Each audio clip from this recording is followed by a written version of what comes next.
5 in the North Ward. I'm here tonight to request your opposition to UDO 283 because it does not support the rights and interests of my community. My understanding is this development ordinance seeks to implement a process by which developers will be able to avoid the cost of a rezoning case, which takes on an average 2 months, resulting for them in additional time and expense to their project, which might ultimately discourage developers from taking such risk.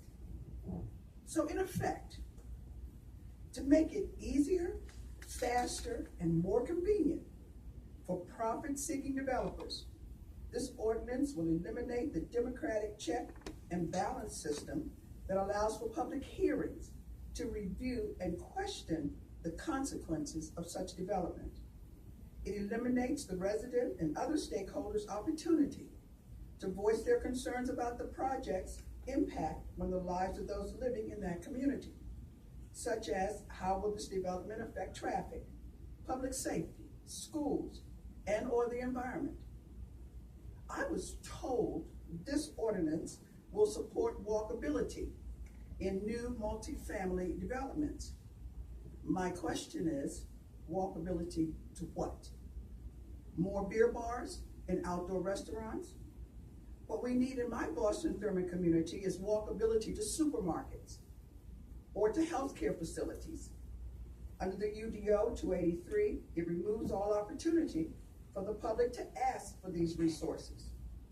Rather, it appears that the investors will be given the authority to make their own decisions about what they can do to increase their profits and not what is best for the Winston-Salem community. I'm not asking you to oppose this ordinance because I don't want growth or revitalization in my community. There's nothing wrong with quality, affordable housing or luxury lofts. There's nothing wrong with that small town feel of walking to stores, restaurants, and entertainment centers. But tonight, I am asking you for a continuance or denial because UDO 283 intentionally or unintentionally fails to respect my rights as a tax-paying registered voter to voice my concerns and support for future affordable multifamily housing developments in my community. Thank you. Thank you, ma'am. Bonnie Krause.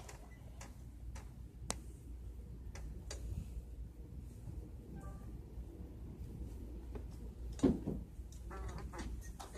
afternoon. My name is Bonnie Krause. I live at 2001 Boone Avenue in Winston-Salem, zip code 27103. I love Winston-Salem. I grew up here. In fact, I grew up in Ardmore.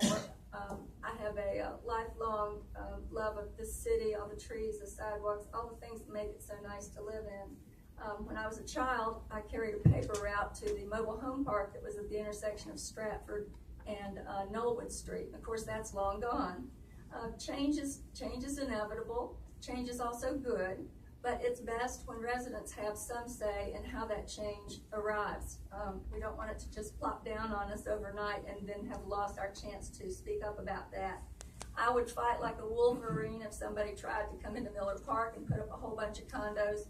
And even though the specific proposal that brought this before you does not have a direct effect on my neighborhood in Ardmore now, it will if this passes.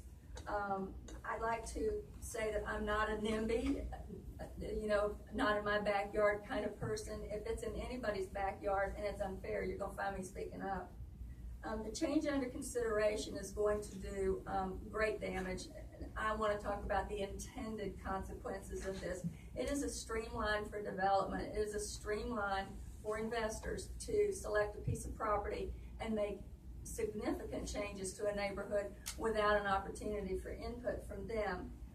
We consider a rezoning as sort of a gateway. It's kind of a portal through which projects and changes have to pass and convince an elected board or appointed that the change they want is good. But this UDO, if it is made, is gonna just blow that gate right up into splinters and be used for firewood. It will not actually benefit the residents in these areas. Like I said, change is good and change is inevitable, but there has to be some way for advocates for the neighborhood. The developers and builders, of course, are advocates for their clients, as they should be, but the rezoning process is what gives neighborhoods a voice, neighborhoods and individual residents. So we're talking about growth. We're talking about a gateway being either made stronger or taken away. We want to make certain that no one can just come in and make changes without specific presentations of exact impact and some research. And I realize that's going to cost some money, but it should. Someone shouldn't just come in and say, hey, we'd just like to do this. What do y'all think? They should be very specific about what they want, and they should then give the neighbors an opportunity to say something about it. Boston Thurman is a great neighborhood. I go through there all the time. It's got wonderful frame-built homes, some brick ones as well, that could not be replicated today. There'd be no way to rebuild that property. And adjacent to it, I'm sure there is a lot of development that would be pleasing to the residents. I think was mentioned, possible, medical clinic or, walk-in crisis care or something like that for medical stuff. A grocery store. I've worked on, food deserts and that kind of stuff, so I'm familiar with those needs. The injury that would be done, not just to that neighborhood, but in the future, which we may as well anticipate change will come, change is inevitable. The injury that would be done could not be taken back. I still feel very strongly that if someone wants to make a change that significantly impacts any part of our town, they should have to go through a rezoning process individually, one at a time, and make their case, as they have the right to do, that the change they want is one that should be approved. Thank you. Thank you, ma'am. Ms. Highsmith?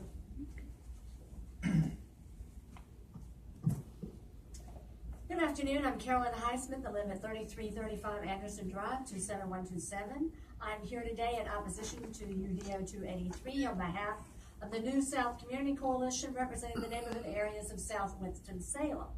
As currently written, UDO 283 is being presented as a means to help jumpstart mixed-use development by giving any developer by right the ability to create horizontal mixed-use development in the highway business and general office zoning districts, effectively bypassing the entire zoning process of public hearings before the planning board and city council. Why should developers have the automatic right to bypass the entire zoning process for creating mixed-use development without permitting any citizen or neighborhood input for the public hearing process? This UDO as written could effectively silence the voice of citizens of Winston-Salem regarding any mixed-use development project possibly impacting their neighborhoods. Without citizen input in any new mixed-use development proposal, there can be unforeseen and destructive consequences to their nearby single-family home neighborhoods, especially since many highway business areas throughout the city are surrounded by single-family home neighborhoods. Plus, there is nothing in this UDO regulating the design, setback, traffic, or environmental impact of such mixed-use development other than permitting a 6-story high-rise buildings to be constructed, effectively disrupting the character and culture of any adjacent single-family home neighborhood community. Our coalition is distressed as to why there have not been citywide public meetings about this UDO for all of the stakeholders other than just the North Ward, given that this UDO will affect mixed-use development in all of Winston-Salem proper. In conclusion, the New South Community Coalition asserts the following. Number one, that UDO 283 is way too broad and sweeping, basically giving any developer interested in horizontal mixed-use development carte blanche to build or do whatever they desire while bypassing the entire zoning process. Number two, that all horizontal mixed-use developers should be required to go through the entire zoning process for requesting to change any current zoning district or horizontal mixed-use zoning. Number three, that any new planning department recommendations for facilitating horizontal mixed-use development should be written as and under, and in particular, to the existing mixed-use zoning classification. Number four, that this UDO 283 either be rewritten as a mixed-use horizontal zoning classification, taking out the by right language and keeping the zoning public process and that this new version be presented community-wide to all stakeholders, where the planning board would need to request a continuance. Otherwise, the New South Community Coalition is requesting that the planning board deny UDO 283 as currently written. Thank you. Thank you, ma'am. How much time we have left? 2.5 minutes. Okay, Snipes? Yes, sir. Yes, sir. How y'all doing? I'm Nathan Snipes, Nathyl, SNIPES. I'm the director of the Housing Summit. Excuse me, sir, we need to give us your address for the record. The address is 940 Manley Street, apartment 54, Winston, North Carolina, 27105. Like I said, I'm the director of the Housing Summit, and the Housing Summit comprises of a lot of community development compartments as well. And that's what we're here to voice our concern about. Our concern is basically about, like I said, that we agree with everybody that's in opposition. The investigation of all county, city officials involved. We want to make sure that if anybody coming to try to do any type of revitalization, we want to make sure that also that that they get a community relationship with the community. We want to know that who's coming to build. We want to check their backgrounds, and that transparency has not been provided. So we're asking for a continuance or either denial based on these facts. And like I said, the county and city officials. We did our research, and it comes to find out that the county public blanket bond has been expired since 7/1/17. So how many county officials are covered by this public blanket bond? Have they signed off on any documentations that could be null and void based on that finding? And is there any type of remedy for that? Our other one is economic opportunities for the local developers. If we also are approving of revitalization. We also are approving, that's in our community though, the black community. We also know that there's a demographic thing here in Winston-Salem, and this is why we're here too, because it cuts into our progressive community development projects. We have agricultural projects that we're about to enforce. Sports, entertainment complexes, human resources, medical facilities, community garden, etc. I got a short time. And another one is, like I say, the equal housing opportunity. Okay, if we are to replace, if it does get approved and we are to replace, what are the equal housing opportunities, for the residents that you are removing.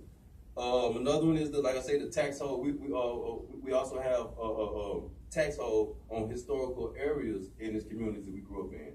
So it's a lot of, like I say, it's last minute to us, to the community. Like I said, I'm the director of the Housing Summit. My co-director, is sitting right here, Mr. Elijah Snipes, and we are in agreement with the opposition.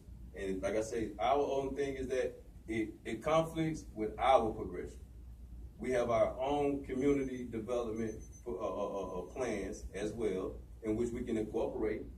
If you're coming in with community development ideas, and like I say, the research carries out the public and city official bonds, everybody bonded and everything, the company is bonded, we can incorporate that. Out of that 100% contract, it evenly gets split with the minority contractors, and the incentives after taxes, it goes back into the community, organization leaders who provides for the community.